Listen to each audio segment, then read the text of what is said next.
agradeço mais uma vez o convite. Como eu dizia rapidamente ali antes de orar no início ali do louvor, foi o meu irmão e a influência dele que me trouxeram aqui de novo a essa igreja que faz parte, claro, da minha história, da minha trajetória. Eu era muito pequeno quando comecei a frequentar as reuniões aqui. Na época morávamos em São Paulo, minha mãe tinha um sítio por aqui e nós vínhamos à igreja metodista central assistir aos cultos. E nesta igreja foram plantadas as sementes da palavra de Deus e as sementes vingaram para a glória dele. Então o trabalho dos que semeiam nunca é vão no Senhor Jesus. E você percebeu bem que eu não vim com roupa de pregador, eu estou com roupa de quem está de férias. Mas como Deus não vê a aparência, mas honra o coração, eu espero que nessa noite Deus fale no nome de Jesus a sua alma, ao seu entendimento, ao seu coração. E é de coração aquecido que Deus gosta, e eu também, e eu tenho certeza que comigo você faz coro. Como é gostoso a gente estar junto de gente cheia de vida, cheia de graça, cheia de amor, cheia de saúde que transborda para todas as dimensões da vida. E é exatamente sobre saúde que nós vamos falar hoje, sobre saúde espiritual, que obrigatoriamente implica em saúde emocional. Eu gostaria que você abrisse a sua Bíblia no Evangelho de Mateus, lá no capítulo 11. Nós vamos ler versos que são muito conhecidos da Bíblia. Mateus capítulo 11, nós vamos ler a partir do verso 28.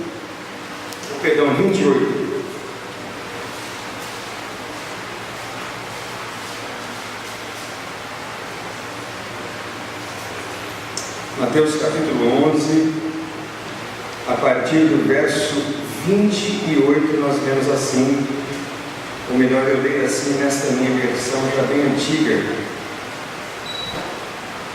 vinde a mim todos os que estáis cansados e sobrecarregados, e eu vos aliviarei. Tomai sobre vós o meu jugo e aprendei de mim, porque sou manso e humilde de coração, e achareis descanso para as vossas almas, porque o meu jugo é suave e o meu fardo é leve. Vamos orar. Fecha os teus olhos, curva a sua cabeça, em sinal de reverência e humildade a Deus, e peça a Deus que fale com você, no nome de Jesus. Gaste alguns segundos pedindo a Deus que fale com você.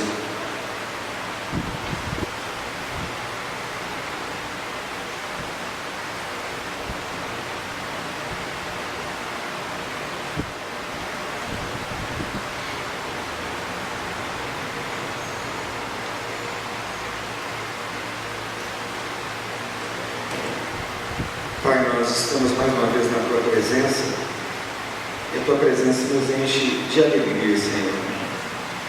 Obrigado porque a Tua presença não gera medo, a Tua presença gera graça, alívio, alegria, conforto, Deus, para o nosso coração. E nós pedimos que agora o Senhor nos fale através da Tua palavra, Senhor, palavra que nós acabamos de ler, e que o Senhor nos possibilite a uma aplicação inteligente, profunda, mas ao mesmo tempo simples, ó Deus, a fim de que possamos compreender com o intelecto e praticar com a vida, Deus, com a alma e com o coração. Então nós pedimos essas coisas ao Senhor humildemente, por amor de Jesus, e no nome dele. Amém. Eu li um livrinho assim, bastante interessante há alguns meses atrás, de um pastor chamado Peter Escazero.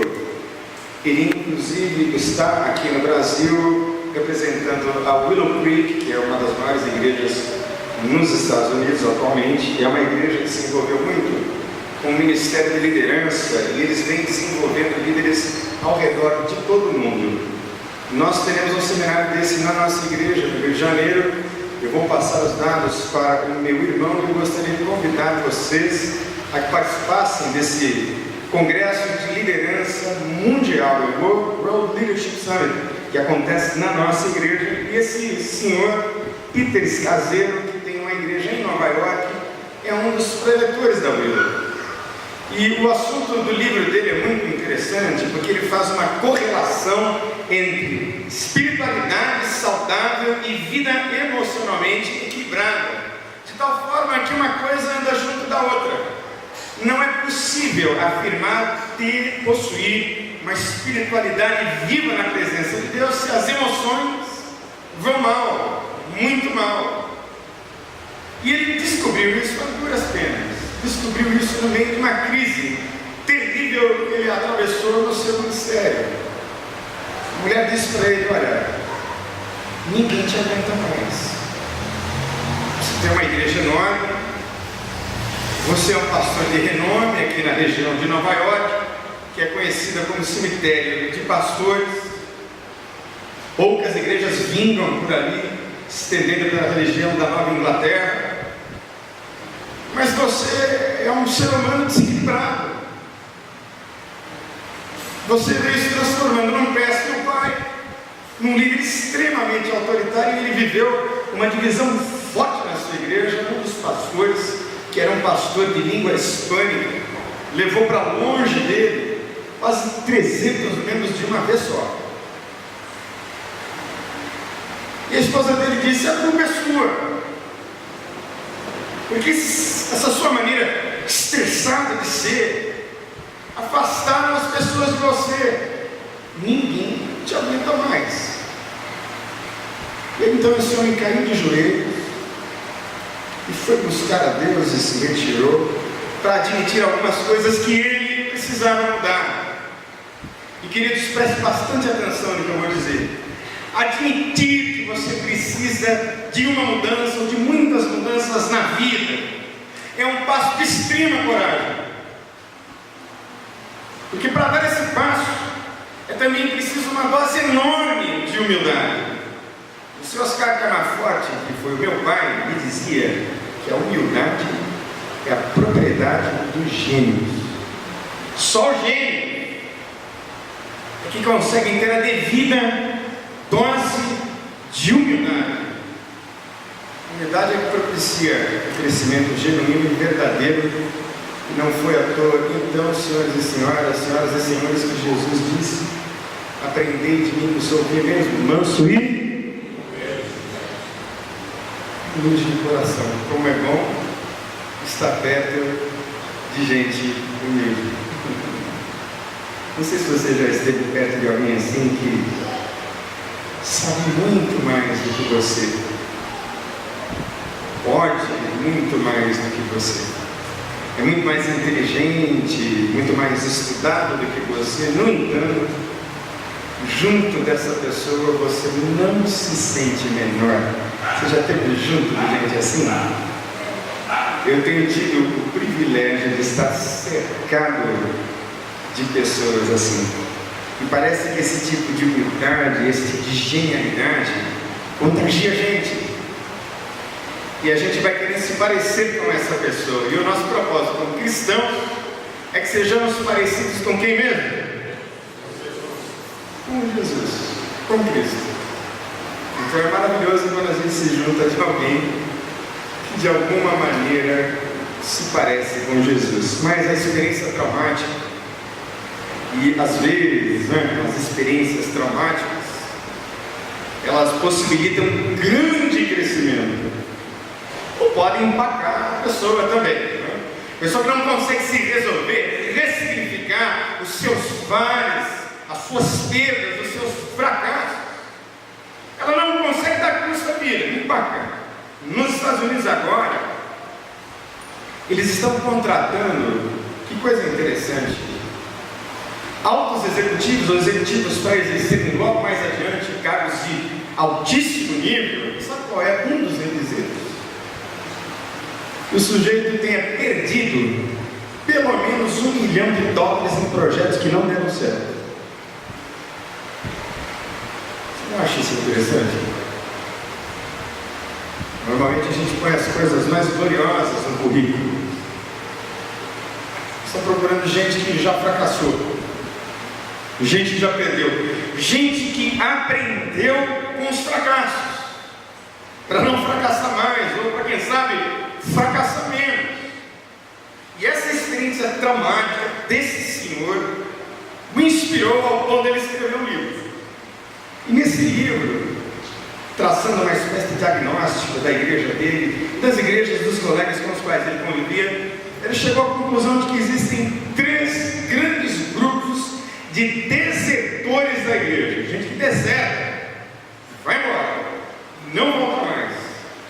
Eu tinha um amigo meu, líder na minha igreja lá em Vila Gelisa, na favela, e ele constantemente dizia: pastor, as pessoas não têm compromisso. Como é que pode uma pessoa não chegar na igreja às 9 horas da manhã para a escola bíblica dominical? Como é que pode, pastor? Deu a hora do culto, ninguém vem. E a pessoa não apresenta um motivo importante para a sua falta.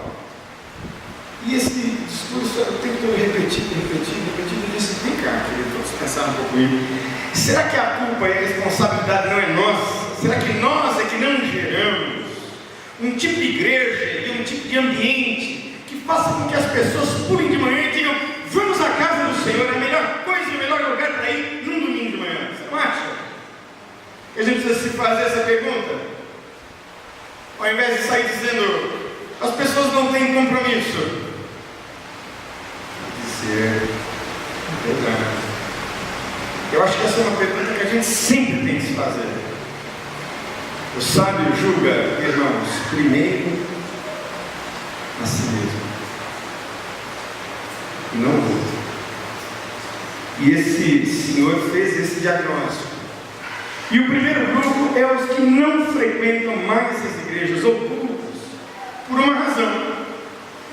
Vieram com problemas seríssimos na vida, o casamento destruído, necessitadas de um cuidado familiar, no meio de divórcio, no meio de brigas e disputas com os filhos, com problemas na área de sexualidade gravíssimos, e não conseguiram ver um encaminhamento das suas questões. Cansaram de ir às reuniões, cansaram de fazer campanhas, cansaram de frequentar os cultos e não tem nenhuma resolução, nenhum encaminhamento.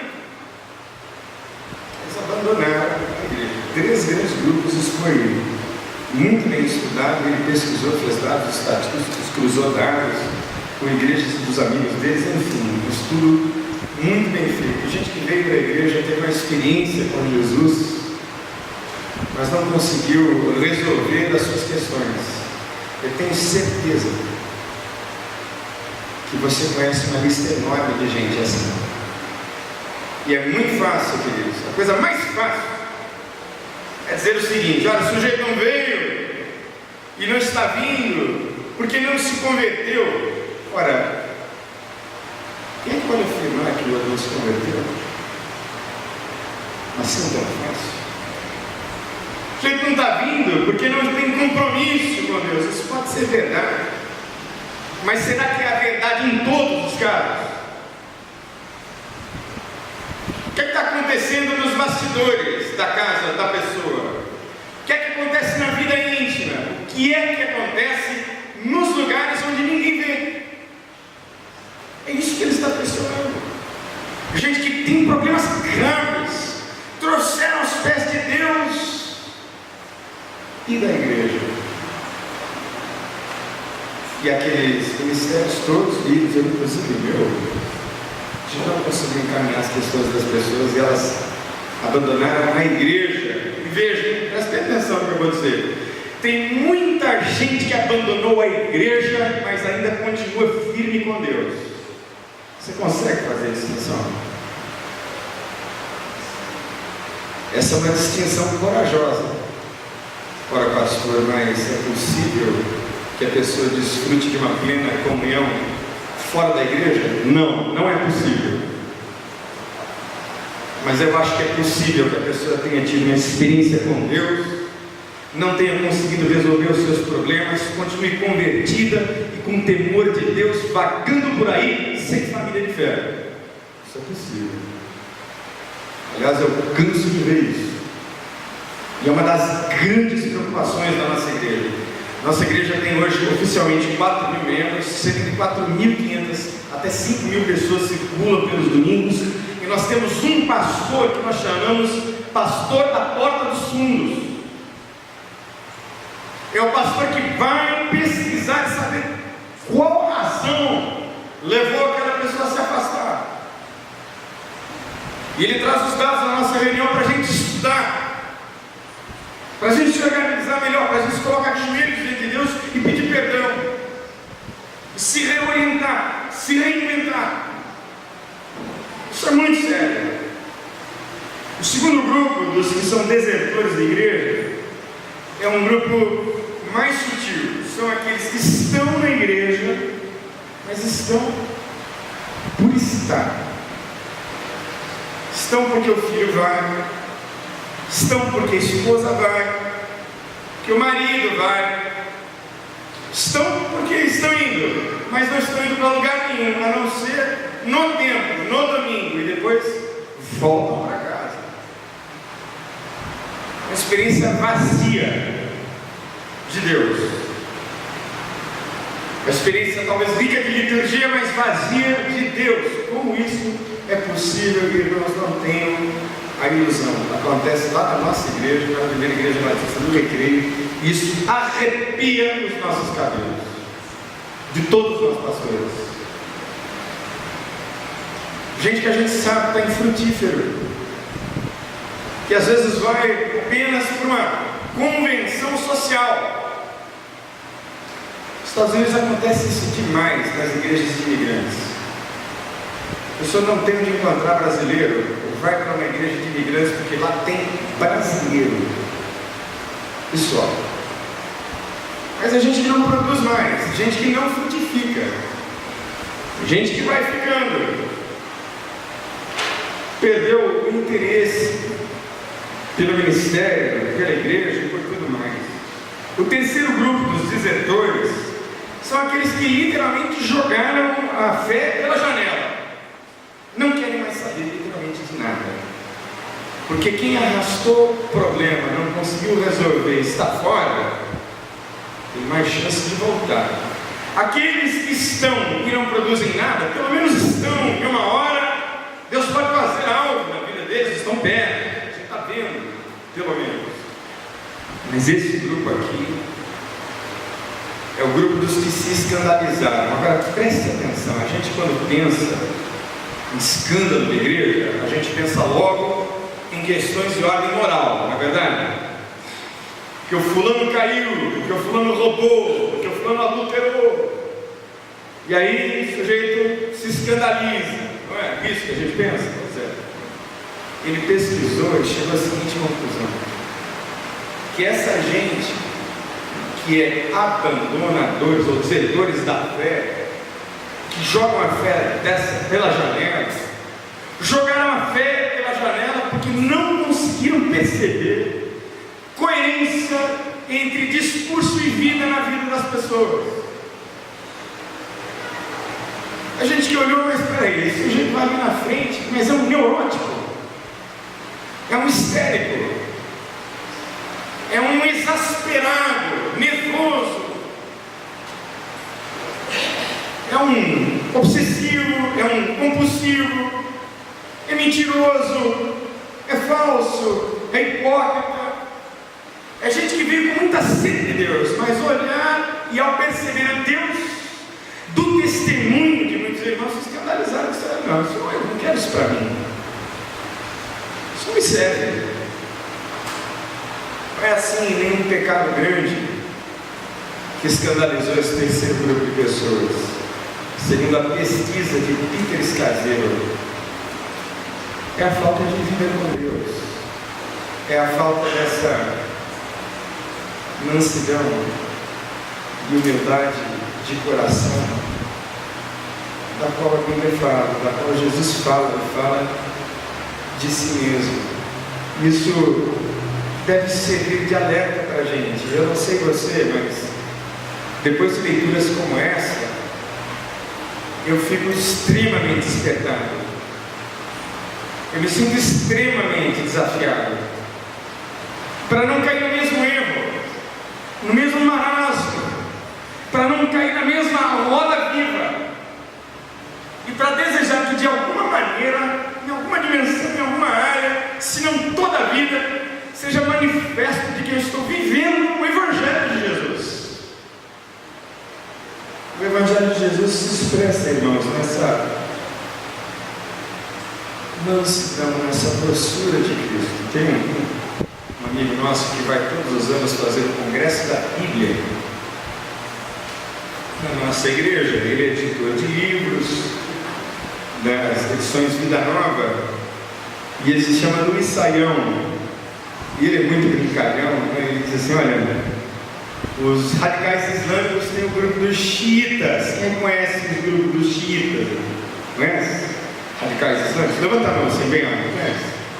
E os crentes chatos, você conhece? Quem conhece um crente chato? Levanta. Você quer estar na presença de qualquer pessoa, menos da pessoa, você foge dela. Está cheio de crente assim, complicado, problemático, arrogante. O sujeito sabe tudo, distancia você dele.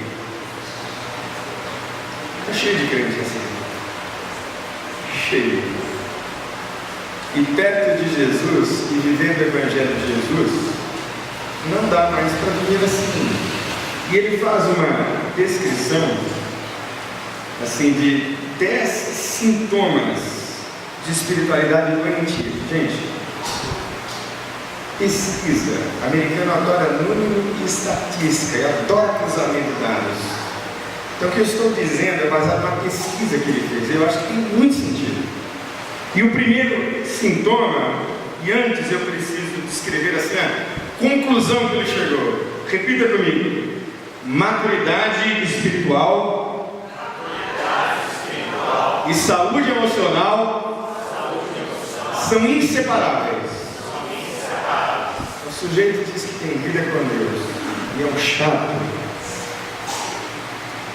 e não conheceu Jesus, pelo menos não na profundidade que ele deveria. O sujeito que diz que é espiritual e repele as pessoas, o sujeito que diz que é espiritual e as pessoas têm medo dele, tem alguma coisa errada,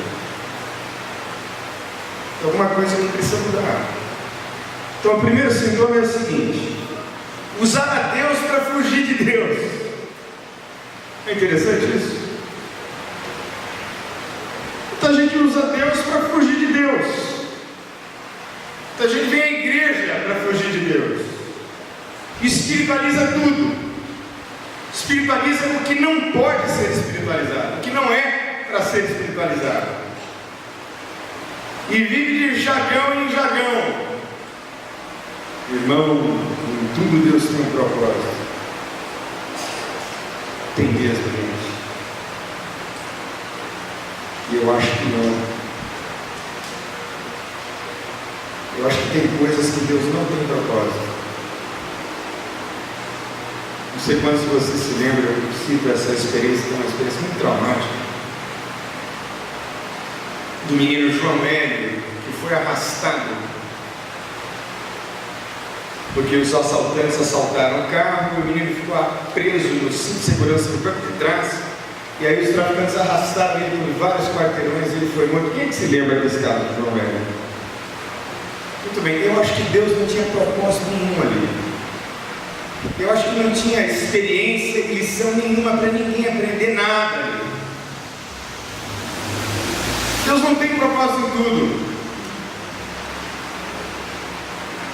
foi um caos terrível, que é um sintoma do mundo atual e da presente realidade sobre a qual todos nós estamos submetidos. Você quer repelir uma pessoa de você? Só dizer para ela: irmão, tudo Deus tem um propósito. Vai orar e vai descobrir. Sabe o que você está dizendo para a pessoa? Sai de perto de mim que eu não tenho resposta para isso. E você não precisa ter resposta, mas precisa talvez chorar com a pessoa, dizer para ela: olha, eu não sei o que dizer, mas eu estou aqui para chorar com você. Que nem tudo Deus tem propósito. O que eu acredito firmemente é que a bola está com você, meu irmão. O que é que você vai fazer com isso de trágico que aconteceu na sua vida? É que são elas. E é isso que você deve oferecer a Deus como sacrifício vivo, santo e agradável a Ele. Quer dizer: Deus, eu estou cheio de tragédias, mas apesar de todas elas, eu quero continuar sendo doce, eu quero continuar sendo livre, eu quero continuar sendo amável, eu quero continuar sendo generoso, eu quero não amargar, até que chegue aquele dia em que lá, e tão somente lá, dos meus olhos o Senhor enxugará toda lágrima. Aleluia! Então, por favor, nós estamos numa campanha na nossa igreja para matar o evangeliquez. Sabe o que é evangeliquez? Só vitória, irmão? Não é só vitória. Tem um monte de tribulação, um monte de problema, um monte de dívida. O que o Senhor está dizendo? Só vitória é o seguinte: ó, você é cristão, meu amigo, então você é só vitória. Não é só vitória. É um monte de problema que todo mundo tem e não pode esconder. Todas as coisas estão nuas e patentes aos olhos daquele a quem haveremos de prestar contas. Então, esse tipo de evangeliquez, esse tipo de jargão, nós estamos abolindo da nossa igreja. E tem gente que usa Deus para fugir de Deus, e usa Deus para fugir do irmão. Joga a batata no colo dele. E aí a pessoa não consegue se firmar. Segundo aspecto: negar, ignorar ou mascarar as emoções de raiva, tristeza, frustração e medo. A gente sente isso o tempo todo. E não é porque eu sou pastor que eu sinto menos. Eu sou gente igual às outras pessoas. Nossa igreja, nós estamos em uma franca campanha para que os nossos liderados coloquem o mínimo possível de expectativas em nós. E coloquem todas as suas melhores expectativas em Deus que nunca falha, aleluia. Não em nós.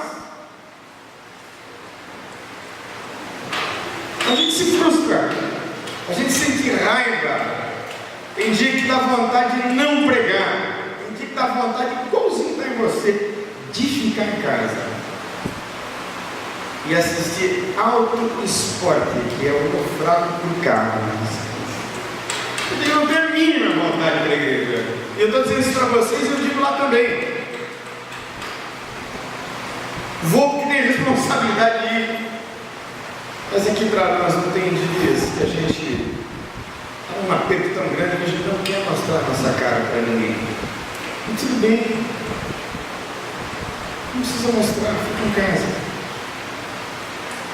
Se estiver melhor, mais composto, você vem, talvez um telefonema para solicitar uma visita de um amigo mais chegado do que irmão seja a coisa mais importante a se fazer naquele momento.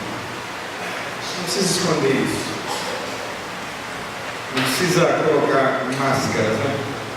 Irmãos, a coisa mais libertadora que o crente pode experimentar na vida é viver sem máscaras. Sem máscara.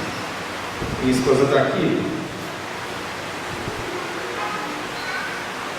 e ela vai dar testemunho dela lá na nossa igreja no dia 20 de fevereiro, uma quinta-feira.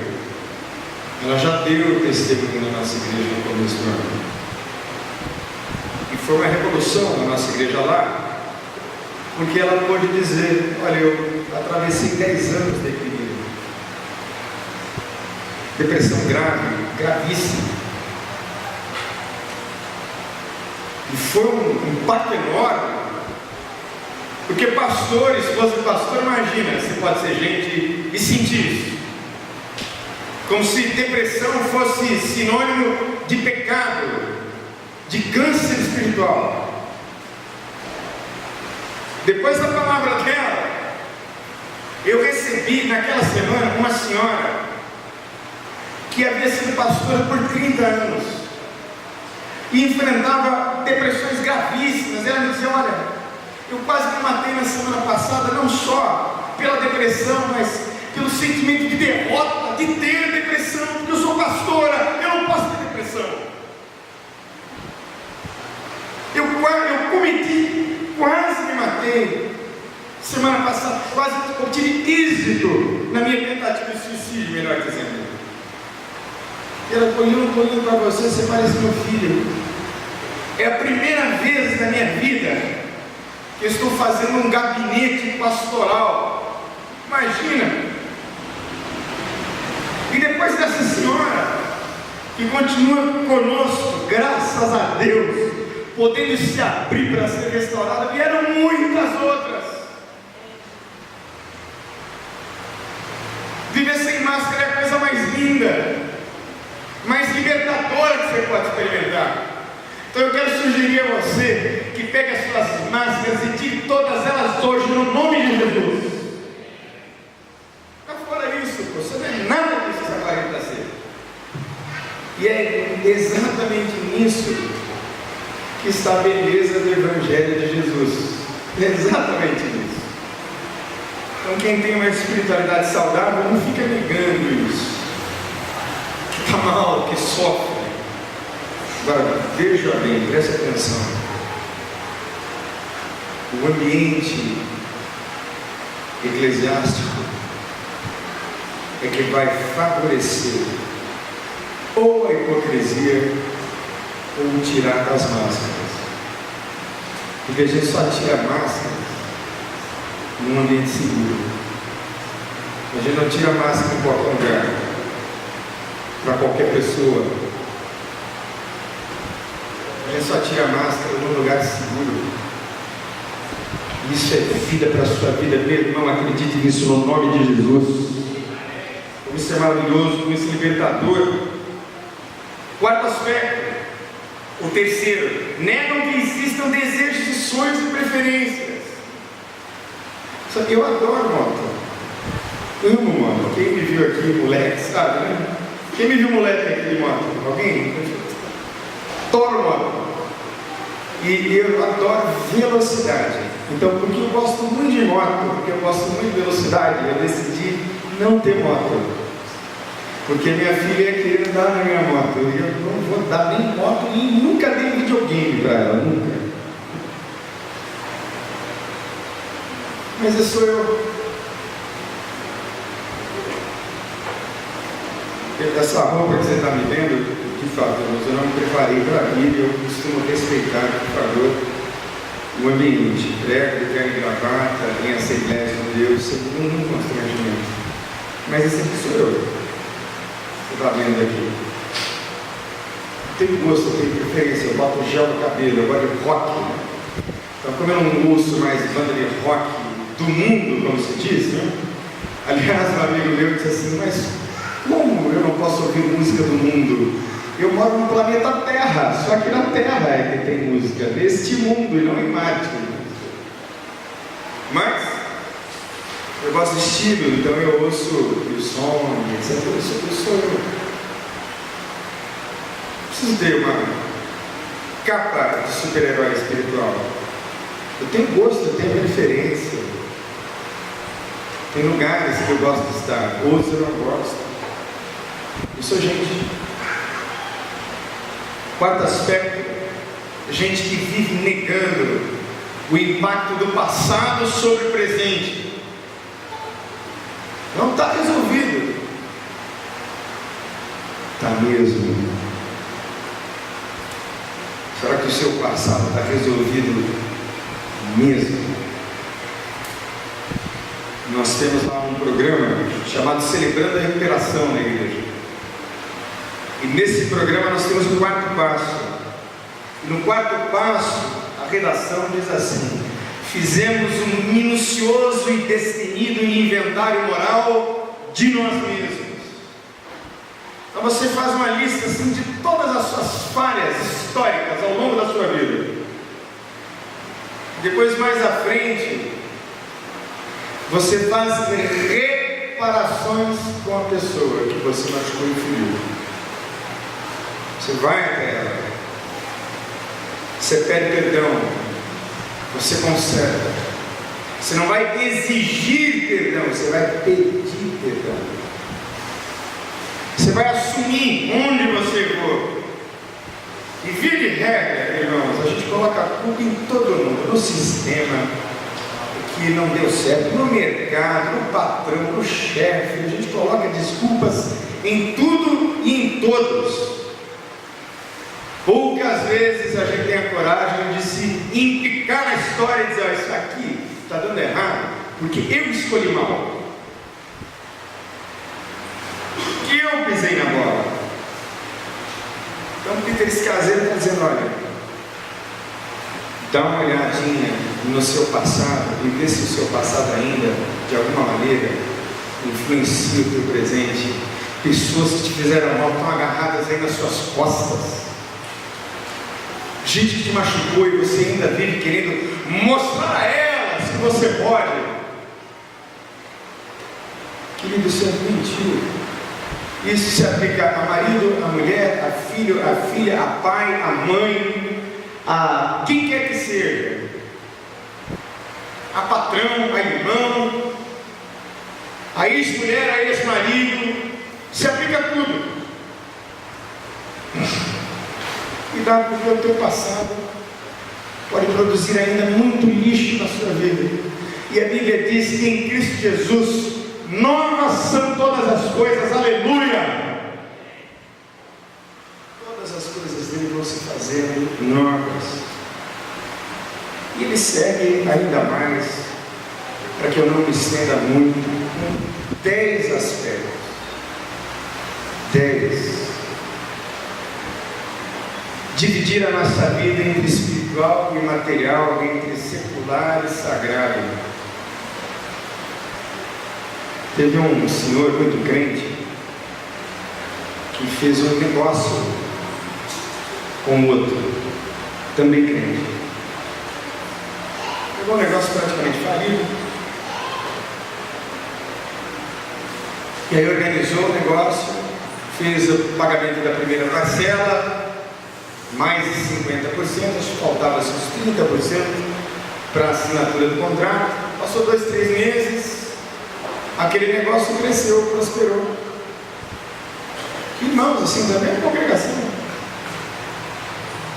Aí, na hora de assinar o contrato, o antigo dono disse para o novo dono: olha, cresceu o negócio, né?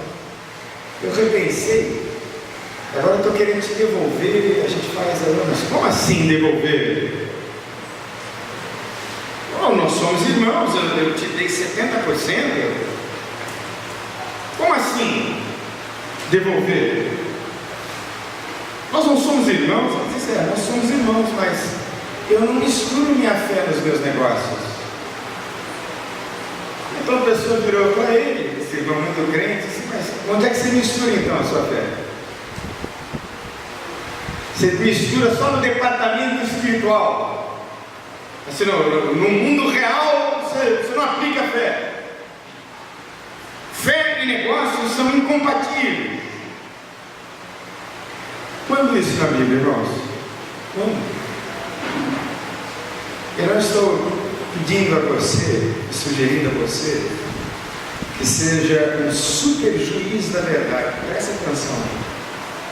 O que estou sugerindo a você assim, é uma coerência elementar, básica, fundamental, que oriente a sua vida secular, como assim é chamada. Para mim, na verdade, tudo é espiritual. Eu concordo com um rapaz que é pastor de uma grande igreja chamada Rock Bell, e ele disse: tudo é espiritual. Vou provar para você como tudo é espiritual. Você já fez aquela experiência da semente de feijão no copinho de algodão? Você já fez? Eu fiz recentemente para minha filha. Recentemente não, né? Eu tenho 2 anos, mais ou menos 2 anos. Eu peguei as sementinhas e disse assim: filha, você sabia que essa semente está morta? É sério? Está morta? Mas a gente vai colocar ela sobre um algodão com água e essa semente vai ressuscitar. Eu estou dizendo para ela que a semente está morta, porque foi Jesus quem disse que a semente primeiro precisa morrer, para depois ela.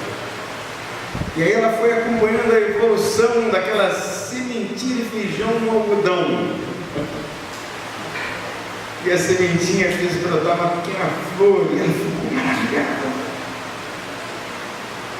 Porque da morte brotou vida. Quão menos espiritual é esta experiência do que todas as outras? Vamos pensar num grão de trigo que nasceu lá na Argentina, que virou farinha, movimentou moinhos e deu sustento a centenas de milhares de padeiros. Quão menos espiritual é o pão com manteiga que está na sua mesa todos os dias, e todos os dias a sua vida nunca faltou. Como é que pode ser menos espiritual a experiência do café da manhã e mais essa? O espiritual, tudo.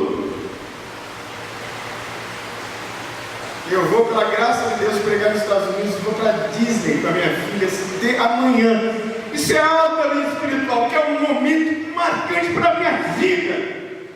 Eu nunca mais vou esquecer.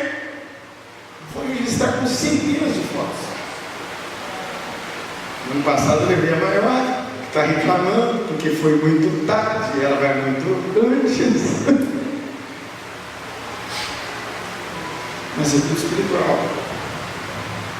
Espiritual. Churrasco na minha chácara de minha mãe, de picanha maturada, é altamente espiritual. Experiência maravilhosa. Mas vamos lá. Sexto aspecto: fazer para Deus em vez de estar com Deus. Essa é forte.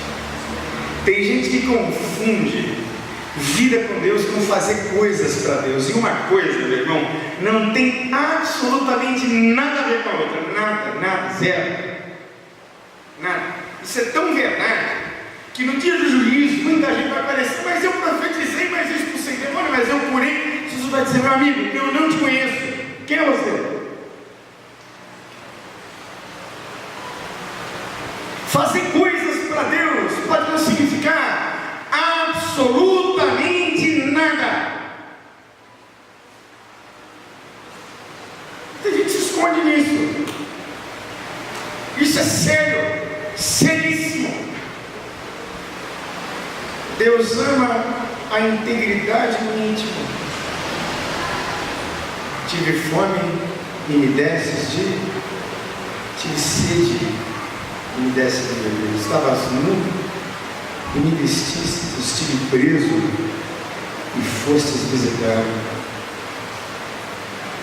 É disso que eu estou falando.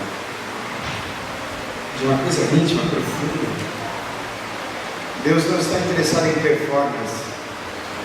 Pode ter certeza.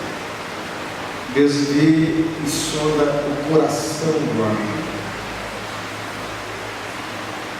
E agora eu vou entrar no texto, para a gente não se estender muito. E o texto, ele nos faz um convite, nos faz um desafio, para que a gente deixe esses sintomas de uma espiritualidade doentia, patológica, ruim, indesejável, e viva uma vida com Deus, de fato, real. E o primeiro aspecto é que as pessoas que têm espiritualidade saudável, elas admitem a própria competência para lidar com as questões da vida. Por isso é que a gente vem a Jesus. Vinde a mim. Quem vem a Ele, neste gesto, está dizendo: olha, eu tenho muito dinheiro, mas tem muita coisa na minha vida que eu sou absolutamente incompetente para lidar, para administrar. Eu sou bem sucedido, mas eu preciso do socorro de Deus para lidar com algumas questões da minha vida. Eu sou muito inteligente, eu sou muito nobre, mas eu preciso da simplicidade de Jesus todos os dias. A gente tem muita competência para muita coisa, graças a Deus, e quando a gente é competente naquilo que a gente faz, Deus é glorificado. E eu amo ver gente competente, gente inteligente, gente habilidosa, gente inteligente, gente coerente. Como é bom andar com gente assim. Mas todos nós temos déficits, todos nós temos fragilidades, coisas que a gente vai colocar na presença de Jesus todos os dias. E admitir essa incompetência, queridos, é um exercício poderoso, e para isso a gente precisa vir. Nessa noite, a palavra de Deus está convidando você para vir, para te dizer que não é vergonha nenhuma admitir que tem coisas que você não consegue controlar, e talvez o estado mais grave seja daquele grupo de pessoas que acham que tem competência para tudo, mas são incompetentes em muitas coisas, só não tem olhos para enxergar. Segundo aspecto é que gente com espiritualidade saudável não tem a vulnerabilidade. Tem que tirar as máscaras. Não tem ser questionado, ser criticado. Não tem. Eu procuro vigiar muito nesse aspecto. Eu lidero muita gente, e uma coisa a vida me ensinou: irmãos, eu quero dividir com você. Diga assim para a pessoa que está ao seu lado: ouça as pessoas. Diga aí para ele,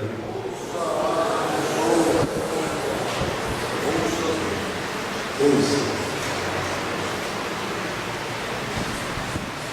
Esse final de semana eu brinquei com a minha filha Nicole.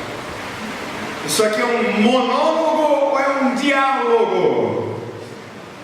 No monólogo só uma pessoa fala. Isso é diálogo, você fala e eu falo também. Mas quem sabe ouvir bem, olha, irmão, se você ficar caladinho numa reunião e tiver ouvidos de ouvir, você já fez um bem assim extraordinário. Aliás, eu e a minha esposa estávamos assistindo um documentário sobre o pensamento ocidental e o pensamento oriental. Muito interessante aquele documentário. E os orientais acham que gente que fala demais não sabe de nada do que está falando. Você vai numa reunião com os japoneses, quem menos fala aos olhos deles são os mais sábios. E eu, você já deve ter percebido, tagarelei bastante hoje.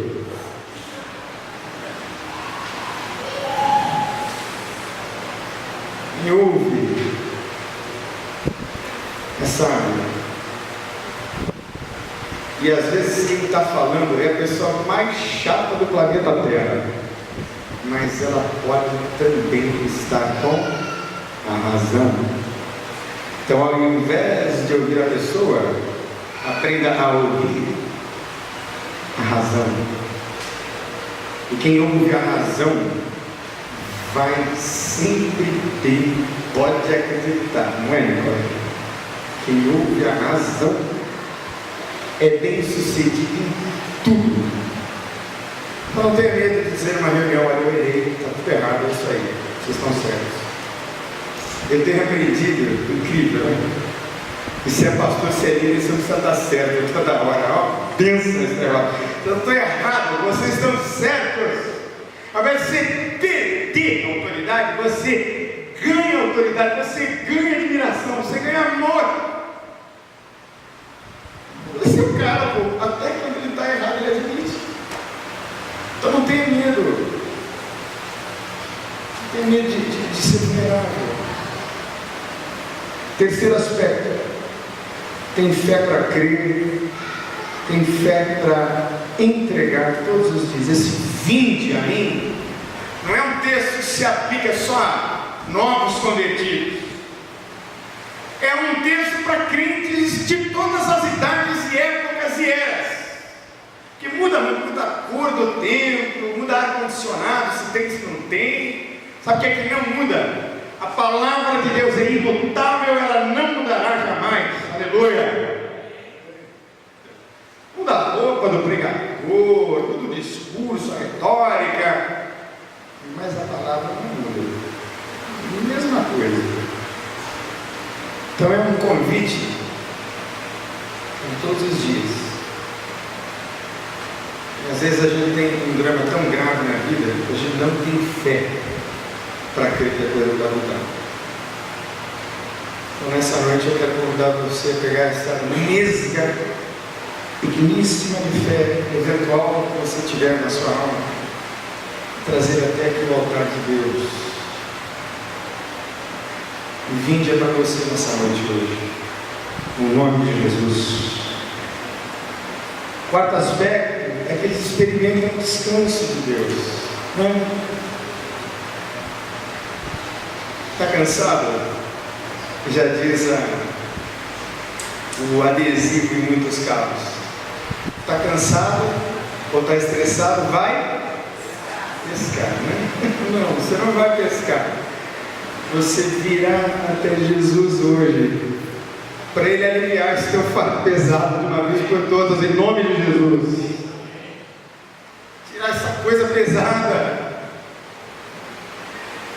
Trabalhar para Deus não é pesado, é leve. Oh meu Deus, que reunião terrível, tem alguma coisa errada na reunião. Você tem que ir para a reunião alegre, você está servindo a Deus, tem que ser um momento maravilhoso, de comunhão, de revelação de Deus, de estratégia, tem que ser uma coisa prazerosa, maravilhosa, que Deus está nesse negócio, ou não está? Tem que ser um descanso, um alívio. Vou para a reunião e daquela reunião sairão soluções extraordinárias. É isso aí, é esse descanso. A gente anseia pela terça-feira, reunião com o nosso pastor, porque tem sempre uma visão, uma revelação, um ponto de vista diferente, algo que precisa ser concatenado, acertado, para a glória de Deus. Porque se somos melhores, somos bons hoje, podemos ser muito melhores amanhã, daqui a um minuto a gente pode ser melhor. Esse descanso, isso aqui é uma bênção, eu quero descansar do Senhor. Quinto aspecto para a gente encerrar é que quem tem uma espiritualidade saudável tem também um coração ensinável.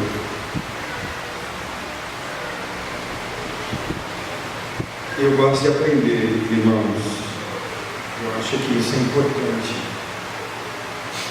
Eu estou terminando uma pós, pela graça de Deus, se minha esposa deixar, eu vou entrar no mestrado. Porque eu mando a minha casa, mas ela manda mais. Nem sabe o poder que tem, coitada. Porque eu acredito que quem anda com Jesus tem sempre alguma coisa nova para aprender de Deus e do outro. Sempre tem. Tem caras na nossa igreja que são físicos, nucleares. Caras com pós-doutorado. Eu adoro sentar junto desses caras. Eles têm muito a me ensinar. Tem gente muito competente. Eu quero estar junto dessas pessoas. Às vezes a experiência que o cara me conta do laboratório dele é uma ilustração extraordinária para o meu sermão. É às vezes a introdução da minha fala num assunto extremamente interessante, em que as ciências todas vão se combinando. Tem para ensinar. Essa espiritualidade saudável é de alguém que aprende sim, e aprende também com os humildes. Uma senhora lá na nossa igreja faz a limpeza das nossas salas todos os dias. Então ela tem um especial carinho pela minha sala. E ela vai na minha sala e faz a arrumação da minha sala, onde funciona um ambulatório para dependência química, como se ela estivesse arrumando a sala da rainha da Inglaterra. O zelo daquela pessoa, considerada tão simples, é algo que eu devo aprender e aplicar. Até porque eu sou muito desorganizado e bagunceiro, como diz a minha esposa. E ela está certa.